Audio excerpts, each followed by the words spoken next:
Another day, another basketball stories na naman ang pagkukwentuhan natin.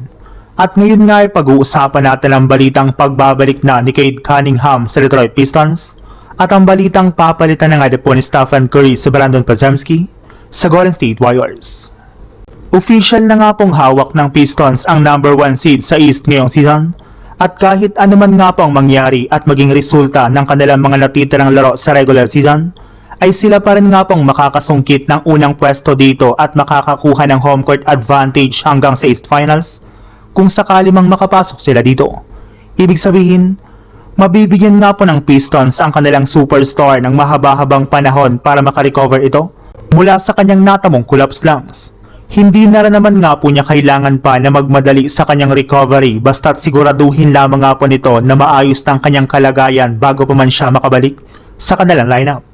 At ayon nga po sa pinakahuling inilabas na balita ngayong araw, inaasahan nga na po na makakabalik si Cunningham sa lineup ng Pistons bago pa man magsimula ang first round ng playoffs. Since nakuha na nga po nila ang first seed ay kailangan na lang naman nga po nilang hintayin ang magiging resulta ng gaganaping mga laro sa play-in tournament ng East para malaman kung sino ang team na kanilang makakatapat dito.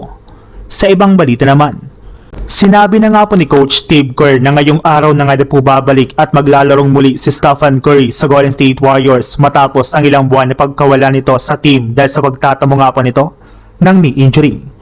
Wala rin naman nga na pong nangyari pang setback ngayon sa kanilang superstar kaya tuloy-tuloy na nga po ang paglalaro nitong muli laban sa Houston Rockets.